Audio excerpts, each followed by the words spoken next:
Menurut Mbak Aira, bagaimana supaya tidak terulangi lagi ini? Saya akan mengerjakan PR sebelum sekolah. Iya, bagus. Guru percaya Mbak Aira bisa melakukannya. Dan guru yakin Mbak Aira besok bisa menjadi lebih baik lagi. Terima kasih, Bu. Sama. Halo, nama saya Aira. Saya senang walaupun saya salah, Bu Guru tidak marah. Maaf ya, Bu.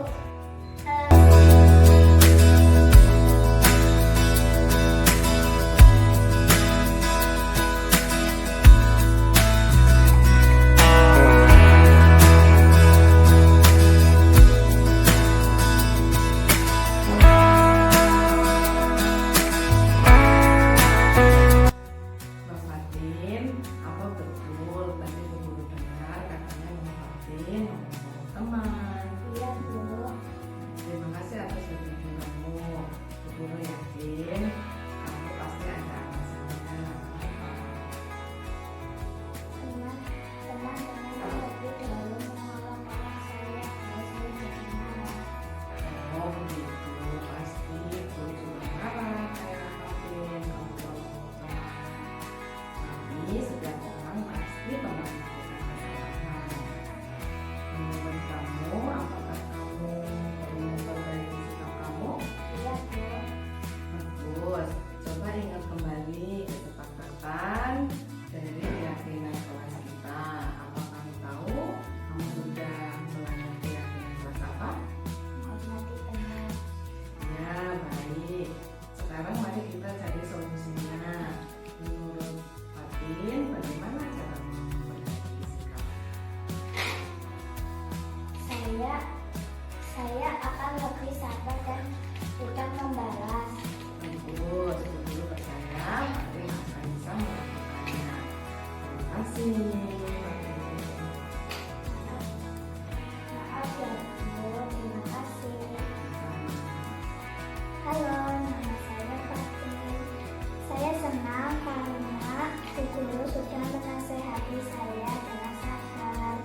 Terima kasih, Bu. Halo.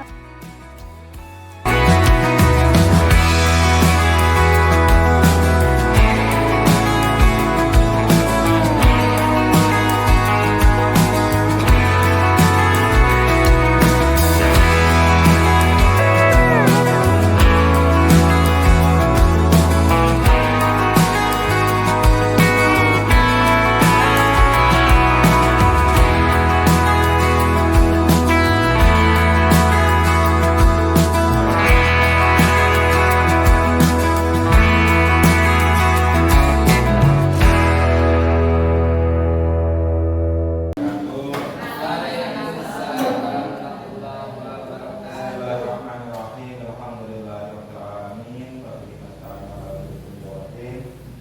Wassalatu wassalamu ala asyrofil anbiya'i wal mursalin wa ala alihi wa sahbihi ajma'in. Amma ba'du. Yang saya hormati Ibu Aktiviati SDSD selaku kepala sekolah SDN Segara 02. Yang saya hormati Bapak Ibu guru sekalian, tamu beserta undangan, dan tak lupa yang saya hormati Ibu Sri Astuti STT SD selaku calon guru penggerak angkatan 7 tahun 2000 angkatan 7.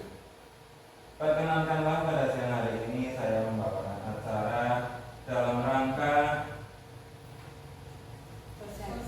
sosialisasi budaya positif modul 1.4 calon guru penggerak angkatan 7 yang akan disampaikan nanti oleh beliau Ibu Sri Astuti SDSD.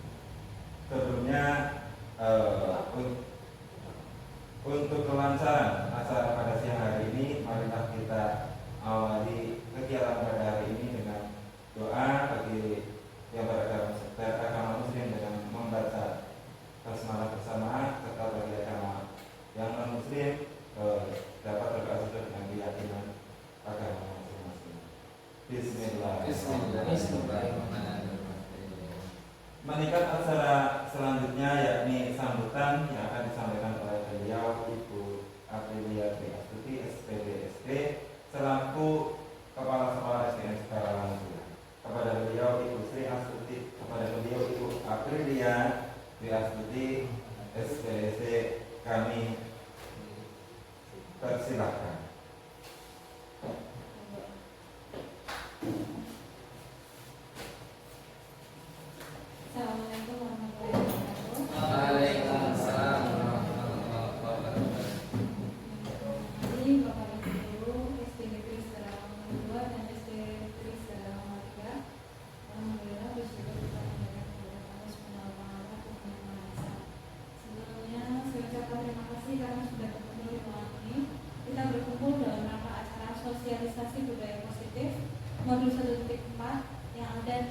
pendidikan yang sekarang sedang dijalani oleh Gusti Astuti, yaitu budaya positif modul 1.4. Nah, pada kesempatan kali ini Gusti Astuti ini sudah melaksanakan budaya positif di kelasnya. Nah, saat ini dia akan membagikan pengalamannya selama menerapkan budaya positif kepada Bapak Ibu sekalian. Mungkin Bapak Ibu sekalian, oh ternyata saya sudah pernah, oh saya belum, ini menggunakan. Harapannya setelah disosialisasi ini, nanti Bapak Ibu bisa lebih mengerti apa itu budaya positif, bagaimana saya menerapkan budaya positif. Semoga nanti apa yang disampaikan Ibu Astuti dapat dipahami dengan baik, dan apabila ada yang kurang jelas bisa ditanyakan kepada beliau. Untuk selanjutnya saya silakan kepada Ibu Astuti.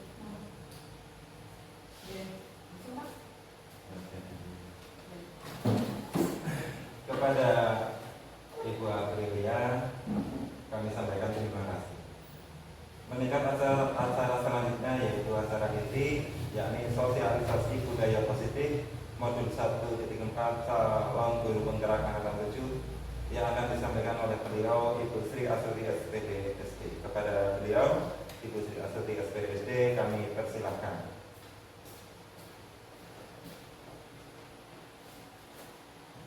Sebelumnya selamat siang, Assalamualaikum warahmatullahi wabarakatuh. Selamat siang. Terima kasih atas kesempatan yang diberikan pada hari ini. Saya akan menyampaikan tentang materi budaya positif di dalam pendidikan calon guru penggerak. Jadi saya di sini akan menyampaikan aksi nyata yang sudah saya lakukan. Nanti akan saya bagikan kepada Bapak Ibu guru semua. Dan nanti kita juga boleh tanya jawab ya, sharing-sharing, berbagi pengalaman, supaya nanti kita intinya semakin mengutamakan pembelajaran yang berpihak pada murid, gitu ya. Jadi mari belajar bersama. Ya, sebelum kita memasuki acara inti, saya akan mengajak Bapak Ibu semua untuk merubah paradigma belajar kita. Nah, di sini ada salah satu permainan untuk membuka tangan. Nah, nanti boleh berpasang-pasangan, Bapak dengan Bapak, Ibu dengan Ibu. Ya, jadi di sini permainannya bayangkan di dalam genggaman tangan kita itu ada permata. Nah, permata yang satu saja. Nah, nanti yang satunya berusaha untuk membuka tangannya. Nah, nanti apakah dibuka, apakah tidak, itu bagaimana prosesnya? Saya serahkan kepada Bapak Ibu guru sekalian. Saya kasih waktu 30 detik. Monggo, silakan Pak Arif dengan Pak Eko. Ayo. Pak Busri. Ayo Pak Busri, ada tangannya dan dua itu Pak Arif. Ayo dibuka.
Gantian.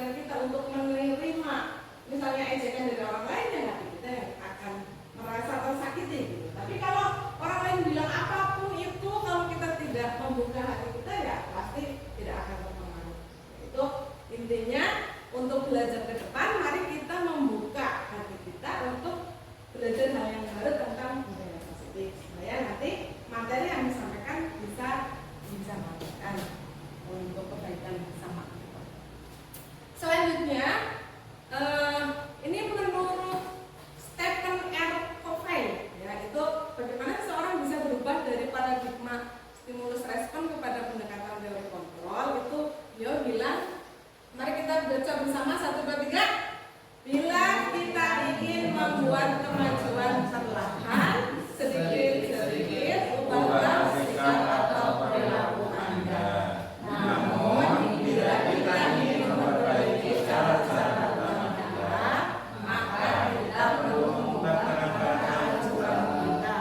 Ubahlah bagaimana Anda berdunia, bagaimana Anda berpikir tentang manusia, ubahlah paradigma Anda, skema pemahaman dan penjelasan aspek-aspek tentang realitas.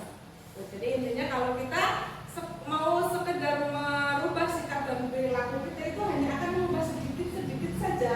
Tetapi kalau kita mau merubah ini ya, tentang konsep pemahaman berpikir kita itu tentang realitas ya, realitas itu kenyataannya itu akan merubah banyak hal, ya, banyak hal dari diri kita sendiri ya. Lanjut. Nah ini kalau yang stimulus respon tadi yang sedikit-sedikit dan yang sebelahnya ada teori kontrol. Jadi kita menganggap semua orang itu punya kebutuhan yang sama. Padahal sebenarnya kan semua orang punya kebutuhan beda-beda gitu ya. Jadi seharusnya kita memandang semua orang juga berbeda. Jangan menyamakan si orang lain itu dengan kebutuhan kita, dengan cara pandang kita, dengan cara-cara kita. Semua orang melihat yang sama, hal yang sama. Padahal sebenarnya setiap orang memiliki gambaran yang berbeda sesuai dengan mungkin lingkungannya, pendidikannya dahulu dan lain sebagainya. Kita mencoba mengubah orang agar berpandangan sama dengan kita. Nah, ini yang membuat kita tambah menderita kadang-kadang ya. Karena menganggap semua orang itu sama dengan kita. Seharusnya kita berusaha memahami pandangan orang lain tentang dunia, berusaha memahami pandangan orang lain. Jadi kita yang memahami orang lain. Perilaku buruk dilihat sebagai sesuatu kesalahan. Ini rata-rata ya pemilihnya.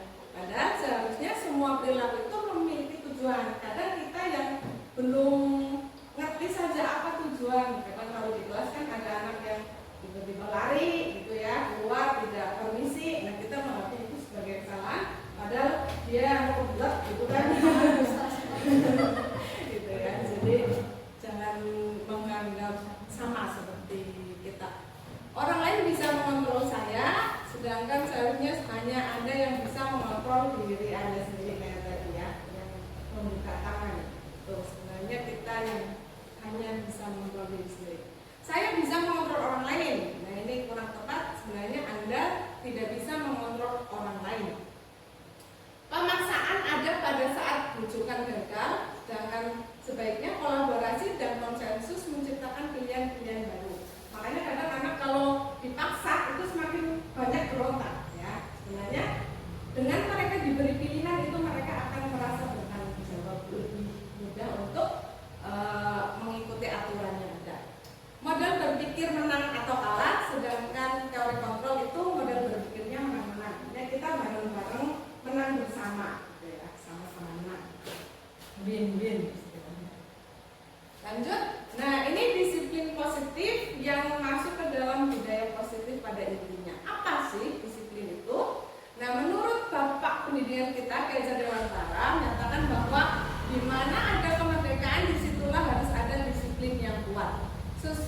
Sungguh pun disiplin itu bersifat self-disiplin, yaitu kita sendiri yang mewajibkan kita dengan sekeras-kerasnya, tetapi itu sama saja sebab jikalau kita tidak cakap melakukan self-disiplin, wajiblah penguasa lain mendisiplinkan diri kita, dan peraturan demikian itulah harus ada di dalam suasana yang merdeka. Maksudnya adalah disiplin itu lebih ke disiplin diri ya. Jadi kalau kita yang tidak bisa disiplin diri, maka penguasa seperti ya pemerintah ya, kalau di Indonesia yang akan mendisiplinkan kita.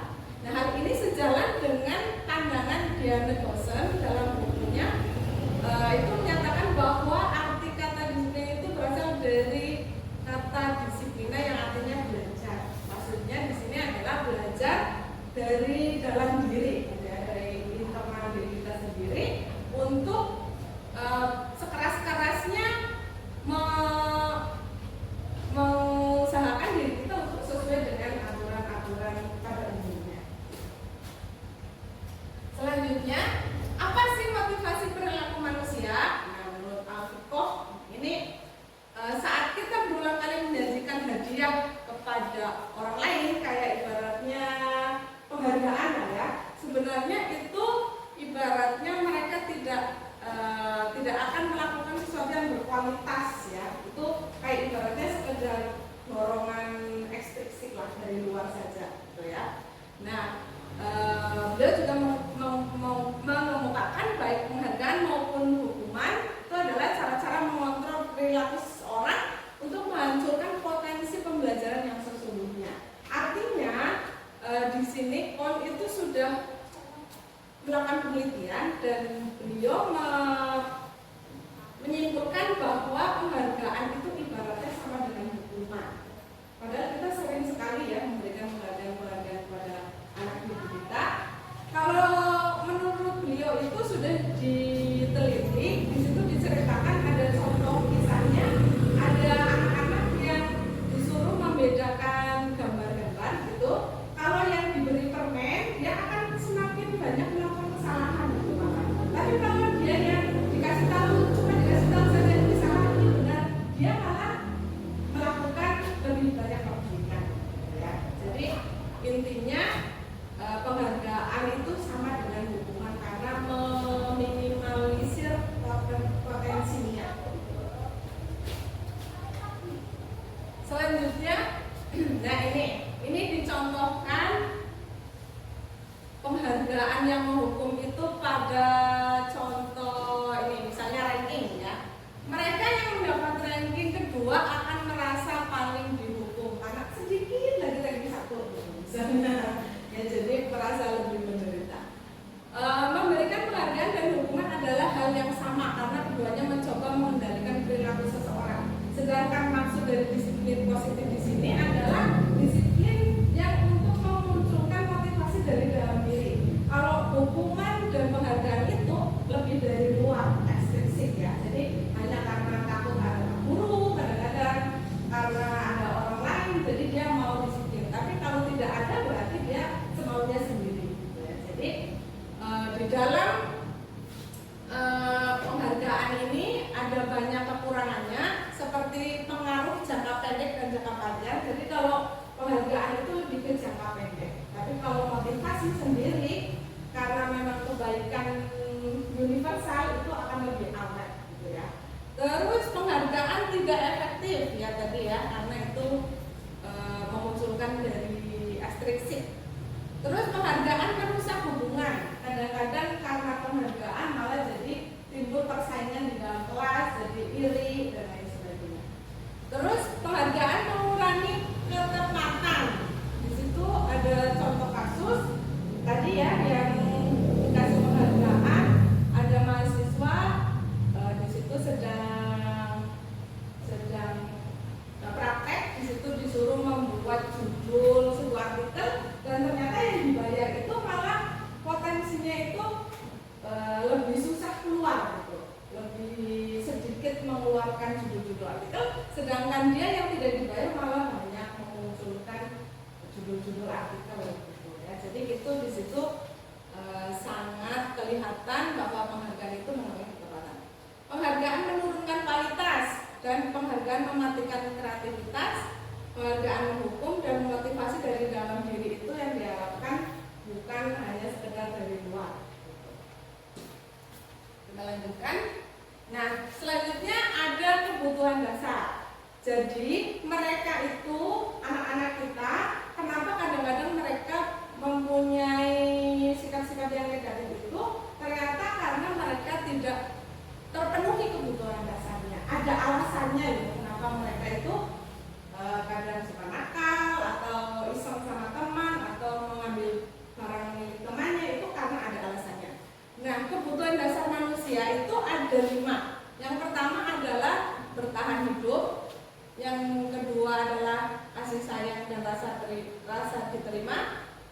tujuannya kebebasan, kesenangan, dan penguasaan. Sebenarnya seluruh manusia itu melakukan sesuatu itu pasti ada tujuannya. Dan semua yang kita lakukan itu adalah usaha terbaik kita untuk mendapatkan kebutuhan dasar kita. Jadi ketika mereka mendapatkan keinginannya itu sama kayak terpenuhi kebutuhannya. Kayak kita lapar, makan, jadi terpenuhi gitu ya. Nah, tetapi ketika seorang murid melakukan suatu perbuatan yang bertentangan dengan nilai-nilai kebajikan, melanggar peraturan, hal itu sebenarnya dikarenakan mereka gagal memenuhi kebutuhan dasar mereka. Gitu ya. Kita lanjutkan. Kebutuhan dasar itu kayak ini yang bertahan hidup atau survival itu ada 3, fisiologis, biologis, dan psikologis. Yang pertama fisiologis itu kayak mereka butuh kesehatan, rumah, dan makanan. Jadi kalau mereka tidak terpenuhi, misalnya dari rumah tidak sarapan, terus mereka melihat teman lain punya bekal, mereka ada kemungkinan untuk mengambil bekal dari temannya. Itu karena berarti kebutuhan bertahan hidupnya dia tidak terpenuhi. Terus kalau biologis tentang proses reproduksi, psikologis tentang perasaan aman. Yang kedua kasih sayang dan rasa diterima. Contohnya kebutuhan hubungan dan koneksi sosial. Misalnya di sini anak yang di rumah tidak terpenuhi rasa kasih sayangnya, misalnya ditinggal orang tua, pergi bekerja, merantau di rumah sama neneknya, dia akan menuntut untuk supaya kebutuhan kasih sayangnya terpenuhi. Misalnya jadi dia cari perhatian, iseng sama teman gitu ya, itu sebenarnya untuk memenuhi kebutuhan kasih sayangnya. Selanjutnya penguasaan, kebutuhan pengakuan atas kemampuan, yaitu tentang menjadi diterima karena dia punya kompetensi, ya, terampil, diakui gitu lah. Selanjutnya kebebasan, yaitu kebutuhan akan pilihan. Setiap orang itu pengen punya kebebasan. Jadi kalau dia dikasih pilihan, itu mereka merasa lebih terpenuhi gitu ya kebebasannya. Terus yang terakhir adalah kebutuhan kesenangan, contohnya bermain dan tertawa. Jadi kalau anak yang di rumah itu kebutuhan kesenangannya tidak terpenuhi, kurang, itu dia akan sering iseng sama temannya. Tujuannya ya untuk sekedar senang-senang saja. Nah, untuk mengatasi perilaku negatif anak-anak didik kita itu harus menggunakan posisi kontrol. Nah, di sini dikenalkan ada 5 posisi kontrol restitusi, yaitu penghukum, pembuat merasa bersalah, teman, pemantau, dan manajer. Nah, yang paling bagus di sini adalah posisi kontrol sebagai manajer, yaitu posisi di mana guru membuat sesuatu bersama murid. Jadi kita bareng-bareng ya diskusi sama murid. Setelah itu kita mempersilahkan murid mempertanggungjawabkan perilakunya, kemudian mendukung murid agar dapat menemukan solusi atas permasalahannya sendiri. Kayak kita itu ibaratnya cuma memancing-mancing pertanyaan saja. Murid yang memutuskan sendiri untuk bertanggung jawab atas perilakunya. Kalau penghukum itu dia pentingnya itu merasa tersakiti gitu ya, salah gitu. Kalau pembuat rasa bersalah itu kayak memelas, kasihan guru ini capek dan lain sebagainya gitu. Terus teman itu guru berupaya mengontrol murid melalui persuasi, mengajak-ngajak. Jadi ini kelemahannya, nanti kalau gurunya nggak ajak lagi, nggak ada di posisi temannya, murid akan merasa kayak kehilangan gitu. Jadi tetap dari luar gitu ya, bukan dari dalam diri. Yang paling bagus ini pemantau dan manajer. Jadi pemantau itu memantau gitu ya, mengawasi saja. Nah, ini perbedaannya ya, kalau motivasi yang ini motivasi identitas gagal dan ini motivasi identitas sukses. Kalau Bapak Ibu sudah melakukan yang mana? Yang mana? Disambi itu begini. Oke, monggo disambi. Sambil oke, boleh makan gini.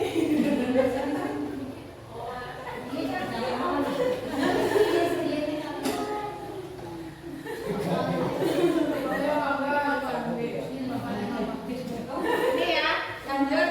Monggo sambil dinikmati.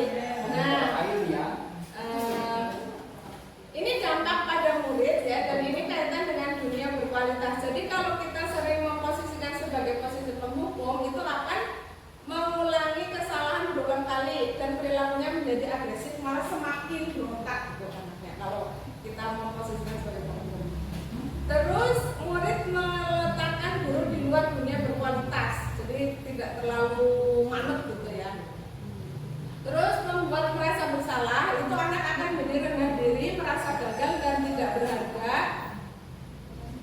Murid meletakkan guru di dalam dunia berkualitas. Selanjutnya untuk perilaku kontrol positif. Jadi ini teman dan pemantau itu masuk perilaku kontrol positif ya. Jadi tergantung, ini anak jadi tergantung sama guru. Jadi kalau diperantai orang makan gitu. Nah, terus tidak mandiri, tidak bisa memutuskan sendiri. Terus murid meletakkan guru sebagai orang penting dalam dunia berkualitas. Lumayan lah ya, Kak, penting. Tapi ada kelemahannya. Nah, kalau pemantau menitik beratkan pada dampak pada diri sendiri, mendapatkan hadiah atau mendapat hukuman, murid meletakkan guru peraturan di dunia berkualitas. Yang terakhir, kontrol diri manajer, mengevaluasi diri, bagaimana menjadi diri yang lebih baik. Murid meletakkan dirinya sebagai individu yang positif dalam dunia berkualitas. Jadi kalau bisa kita berusaha untuk menjadi manajer bagi anak-anak kita. Selanjutnya keyakinan kelas. Nah ini, jadi dengan keyakinan kelas itu kita diharapkan bisa menanamkan nilai-nilai kebajikan universal yang sebelumnya kita sudah sepakati bersama-sama anak-anak. Ya, jadi ini tahapannya. Satu, lihat daftar kebajikan yang telah disusun bersama. Kalau belum pernah berarti buat dulu. Ya. Terus tentukan nilai-nilai kebajikan yang ingin dijadikan perhatian utama di sekolah. Misalnya curah pendapat dalam kelompok itu diskusi. Kira-kira nilai kebajikan apa yang mau kita terapkan di dalam kelas. Sempurnakan beberapa daftar nilai-nilai kebajikan yang utama, bahas kembali dalam kelompok utama. Terakhir, buatlah poster atau muat di media sosial keyakinan sekolah kelas Anda. Contohnya ya, keyakinan kelas itu tentang kebajikan universal yang harus kita ikuti. Misalnya, kita kan harus menghormati orang lain ya. Nah, jadi menghormati orang lain itu adalah salah satu keyakinan kelas. Selain itu, misalnya anak-anak kan sering lari-lari di kelas. Itu kita bisa sepakati untuk membuat keyakinan kelas tentang keamanan. Karena kalau lari-larian di dalam kelas kan tidak aman, jatuh, jadi berdarah dan lain sebagainya. Jadi bukan peraturan-peraturan sebagaimana dulu umumnya, dan kita tinggal tempel dan anak disuruh untuk menaatinya. Jadi anak tuh kayak apa sih gitu, nggak kenal karena merasa dia tidak membuatnya.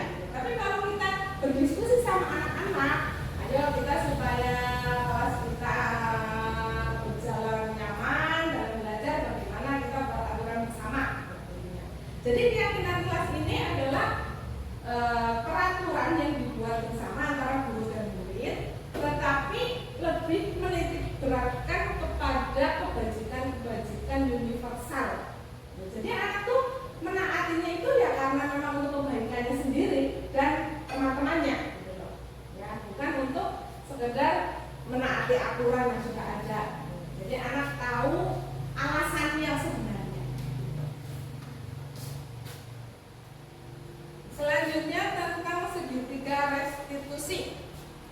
Nah, ini juga salah satu cara untuk mengatasi anak-anak kita yang melakukan hal-hal negatif. Jadi kebanyakan kan kita sebagai guru biasanya kalau ada anak dilapori anak-anak biasanya bagaimana bukan ini yang dilapori, oh tapi nakal Sering banget. biasanya bagaimana? Kalau Pak Ari bagaimana kalau dilapori ada anak yang gelut misalnya? Gimana? sih. Sekolah apa? Kesel. Ayo dulu nama lapangan. Ayo coba.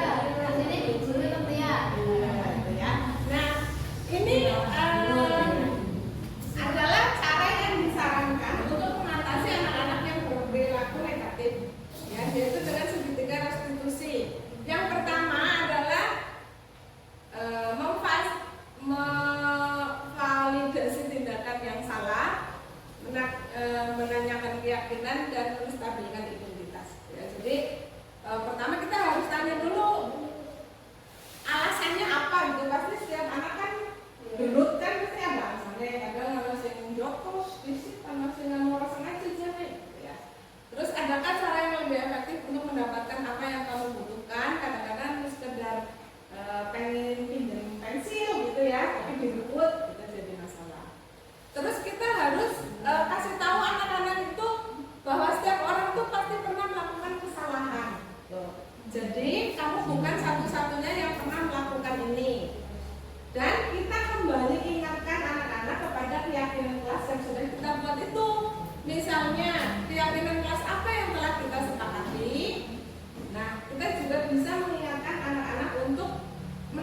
kamu itu kelak ingin jadi orang yang seperti apa.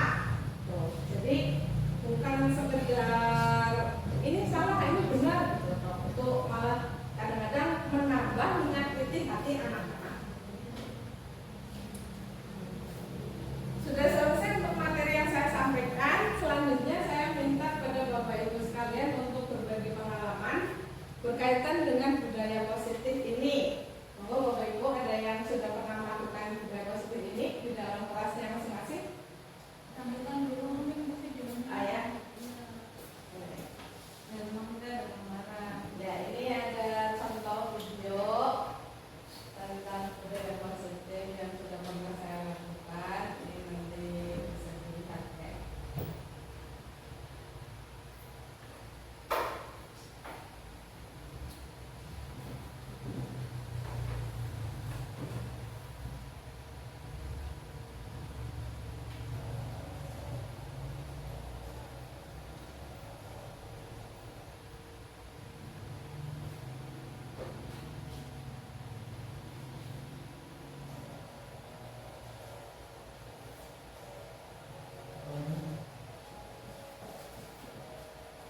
Ini contoh budaya positif yang sudah pernah saya lakukan.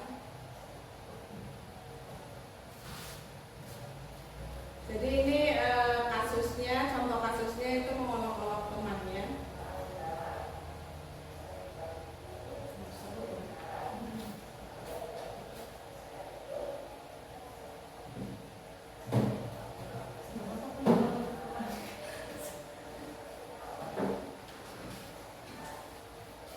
Jadi pertama menanyakan alasannya gitu loh.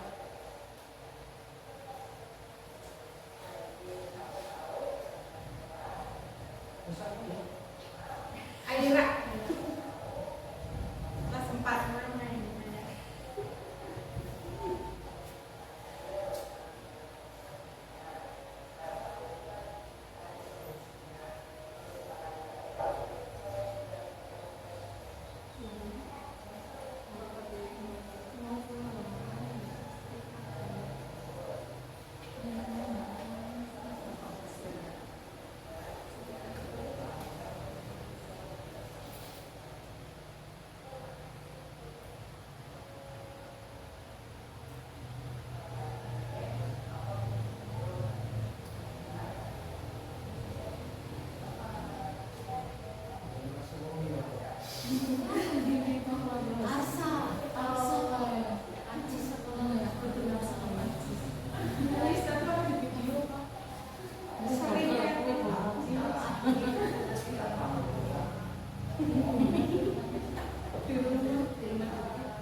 yang sudah saya lakukan terhadap murid saya khususnya kelas 6 yang kaitannya dengan dari materi yang sudah disampaikan oleh Bu Sri Astuti tentang budaya positif. Pertama kali pada waktu saya masuk di kelas 6 saya kesepakatan yang saya pertama buat yaitu tentang kuku Bapak Ibu ya. Jadi kuku anak didik saya cek dulu satu persatu. Pada waktu pertama kali masuk saya lihat masih banyak yang hitam dan panjang. Itu saya berikan pemahaman bahwa kuku yang hitam dan panjang itu jelas satu tidak sehat. Mungkin Bapak Ibu guru masih ada yang kukunya panjang, nggak apa-apa. Lupa cepat kembali nggak potong. Karena tadi saya lihat banyak gitu. Ya pertama itu cek satu-satu, berikan pemahaman bahwa kuku yang panjang dan hitam itu tidak sehat. Nah, ternyata anak-anak lihat semua kukunya ada beberapa yang memang seperti itu hitam dan panjang. Saya tanya satu persatu anak yang kukunya hitam, Mas kenapa Mas? Kemarin bulat Pak. Ya bisa apa-apa. Mas kenapa Mas? Ini barang Pak. Kebanyakan mainan tanah, mainan pasir. Oke, enggak masalah. Setelah saya jelaskan bahwa itu memang hal yang harus dirubah, ternyata setelah diberitahu minggu pertama ada perubahan. Yang tadinya misalkan ada 6 atau 7 anak yang kukunya panjang dan hitam, lama-lama berkurang. Dan pada semester 2 ini, kemarin saya juga setiap hari Jumat saya selalu cek kukunya. Anak-anak juga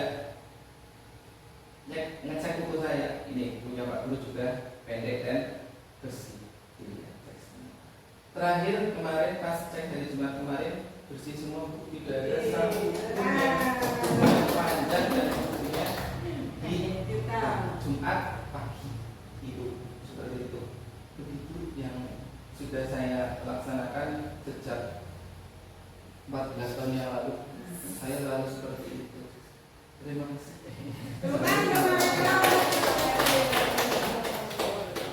Ya, ini jadi Pak Eko walaupun dulu belum ada materi budaya positif, ternyata sudah mempraktekkan budaya positif ya. Nah, jadi saya tadi setelah mendengar cerita dari Pak Eko itu ada banyak pelajaran bisa kita ambil ya. Jadi memang karena itu dulu Pak Eko sepakat nih sama murid ya Pak Eko ya. Sepakat. Itu kan sepakat, kuncinya sepakat. Jadi anak tuh merasa dilibatkan untuk membuat peraturan, bukan hanya setiap Jumat kuku harus bersih. Pak Eko juga kasih tahu apa maksud dari aturan itu. Jadi tadi keyakinan keluarga intinya tentang kesehatan ya. Ya. Anak tuh tahu loh, ini aturan kuku pendek itu untuk kesehatan kita gitu, kesehatan sendiri. Terus tadi Pak Eko sudah menyampaikan mengecek dan memberi contoh, tidak hanya sekedar kasih aturan untuk murid saja, karena itu kesepakatan kan antara guru dan murid ya. Jadi ini Pak Guru juga punya pendek itu sebagai motivasi anak juga. Oh Pak Guru orang ngomong Pak ibaratnya ya jargon gitu, tapi untuk memberi contoh meneladani ya, itu kan memberi contoh itu yang sangat penting. Jadi anak otomatis termotivasi dari dalam diri mereka sendiri. Ya, walaupun kadang-kadang mungkin sedikit dengan Jumat tetap melatih yang ini. Potongan nongol, soalnya sering di sini. Tapi itu sebagai bentuk pelaksanaan ya, dia tentu tanggung jawab dengan Jumat dan Pak Eko. Ya, tapi lebih mendidiknya itu dari dalam diri, intrinsik itu ya, menyadari kesehatan itu penting. Bahwa dari Ibu yang mau berbagi kisah tentang budaya positif, bukan nih? Bu itu Oh, ini sampai ya Clara. Menggembira. Iya, saya jadi gembira. Banyak Pak Bisi, semoga berbagi budaya positif. Saya belum bisa membudayakan. Atau mungkin bertanya Pak Bisi, silahkan. Yang mau ditanyakan tentang budaya positif ini.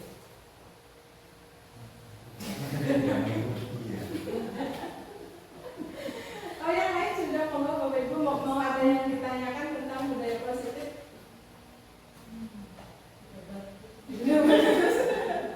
Apanya? Ada di sana.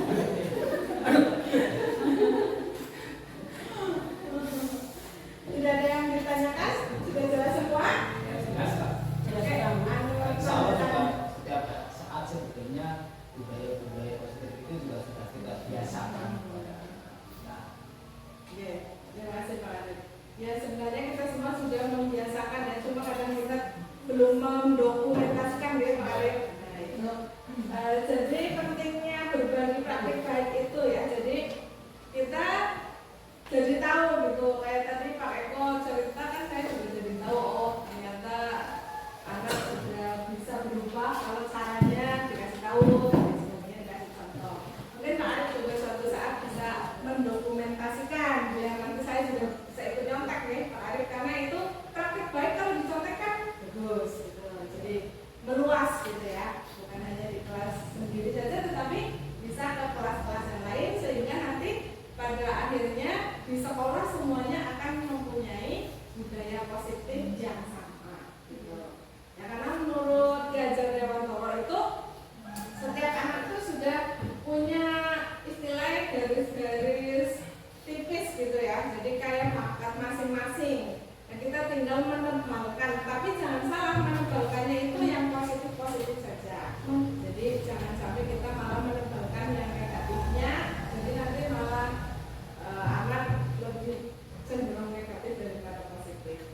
Jadi intinya untuk kurikulum Merdeka ini, Merdeka itu tadi ya, Merdeka itu intinya Merdeka lebih ke diri sendiri, disiplin juga lebih ke diri sendiri dari dalam diri, supaya kita termotivasi dari dalam diri atau intrinsik sehingga nanti akan meluas dan itu akan bertahan lebih lama, bukan hanya di sekolah saja. Setelah nanti lulus dari sekolah, di masyarakat pun diharapkan kita akan menjadi manusia yang merdeka. Gitu. Merdeka itu bisa mengontrol diri kita sendiri, walaupun kita kadang ada tekanan dari luar, ada komentar dari luar, itu kalau kita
warahmatullahi wabarakatuh. Nama saya Ani Yulianti, guru kelas 2 dari SD Segara Langun 02. Setelah mengikuti kegiatan sosialisasi disiplin positif, saya merasa senang karena di situ saya banyak sekali belajar tentang cara-cara untuk menangani anak-anak yang nakal, yang nantinya bisa saya praktekkan di kelas 2-nya. Mungkin itu saja dari saya. Wassalamualaikum warahmatullahi wabarakatuh. Assalamualaikum warahmatullahi wabarakatuh. Perkenalkan, nama saya Sri Rubuti.